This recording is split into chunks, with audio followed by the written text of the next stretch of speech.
Thank you, Mr. Chairman and Ranking Member Carper. Thank you for your gracious and welcoming introduction. I'm hopeful that I can meet your expectations and play my part on this distinguished panel that we have here today. Talk about something that in Wyoming is oftentimes front page news, and Wyoming wildlife is a very important value that many of our folks invest a significant amount of their time and energies into. As you indicated, Mr. Chairman, Wyoming is home to a very rich and diverse wildlife resource, and it's valued by an equally rich and diverse constituency. Much of the state's wildlife habitats remain in the same state they were in the 1800s and continue to provide wide open spaces in remote wild country for western iconic species like the sage grouse, grizzly bear, moose, pronghorn antelope, and elk.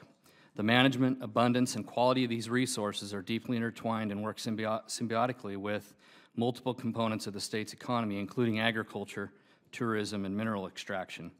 But more importantly, these resources directly influence the quality of life of Wyoming citizens and visitors from around the globe. Consequently, I've come to learn that our nation's citizens deeply believe wildlife and the places they live are worthy of protection from all threats, including invasive species of plants and animals, and the illegal exploitation of wildlife, more commonly referred to as poaching. I'm hopeful committee members will come to better understand the tremendous potential that exists to improve techniques and tools to more efficiently fulfill our responsibilities to protect, conserve, and manage wildlife under the public trust doctrine and within the tenets of the North American model of wildlife conservation. Today I will offer my perspective from the view of a state wildlife manager who works very closely with private landowners, state and federal land managers to achieve our mission. And while I will reflect on my experiences from the state of Wyoming, I will also offer you some thoughts based on my experiences and knowledge with other state wildlife management agencies. I am very fortunate to have the opportunity to be deeply involved with the National Association of Conservation Law Enforcement Chiefs, also known as NACLEC, which affords me a much broader perspective. This network allowed me to reach out very quickly within 24 hours and receive feedback from across the entire country from many of the states represented by senators here on the committee, and this is feedback that informs my testimony here today.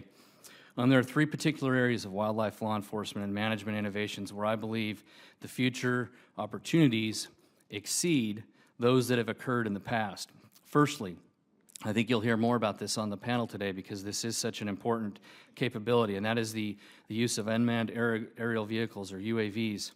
They have tremendous potential as tools to protect and manage wildlife in a much more efficient and effective manner. UAVs are capable of carrying onboard cameras, forward-looking infrared, or FLIR, night vision viewers, and other remote sensors.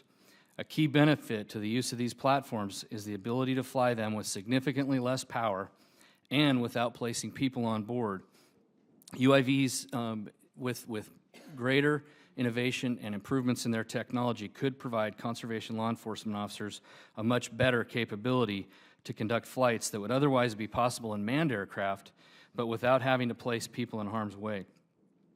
With improved capabilities, UAVs could allow conservation officers across the country to patrol critical winter ranges, waterways where wildlife and valuable wildlife exists more efficiently than could otherwise be done with a motor vehicle, an all-terrain vehicle, motorboats, horseback, or on foot. Likewise, UAV use has tremendous potential for many of the same reasons in collecting key information on wildlife populations. Some of those uses include aerial classifications of wildlife, monitoring, tracking their movements and migrations, as well as habitat mapping. All of these things that are currently done with the use of manned aircraft at a significantly higher expense. Secondly, wildlife forensics. Advancements in wildlife forensics and the analysis of evidence in wildlife cases likely has the broadest potential for impacts with global reach. In a day when horns in the Cape from a bighorn sheep poached in the northern Rocky Mountains may find its way to markets in other countries, the value provided by capabilities in wildlife forensics cannot be understated. Though both chemical and genetic analysis, or through both chemical and genetic analysis, forensic labs around the country are able to provide real results that identify the species and source of a particular piece of evidence. Genetics analysis is coming very close to being able to match a particular piece of evidence, like a hair or horn, to a geographic area of origin.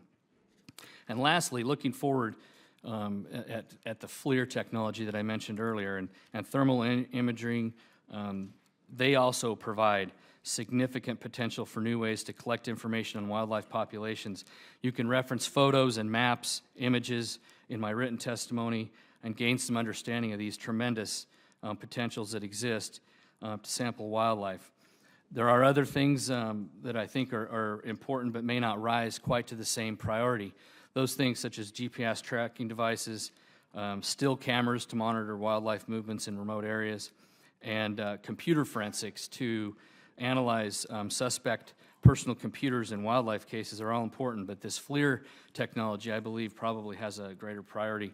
In conclusion, Mr. Chairman and Ranking Member Carper, there is a need for innovation and development of new techniques in wildlife conservation and protection. While there have been landmark-type enhancements over the past couple of decades that are in use now, there are more opportunities for future development. New technology improves efficiency, reduces costs to the taxpayer, improves the safety of wildlife managers, and provides for more effective conservation. Opportunities are most likely to evolve and mature with partnerships between private industries, private landowners, governmental entities with a reasonable and practical investment of financial resources in all stages of their development. This has been the model that has been used successfully heretofore, and I believe that it's demonstrated some successes again. I appreciate this opportunity to share my thoughts, and I really look forward to listening to the testimony from other members of this panel and also the dialogue with all of you. Thank you.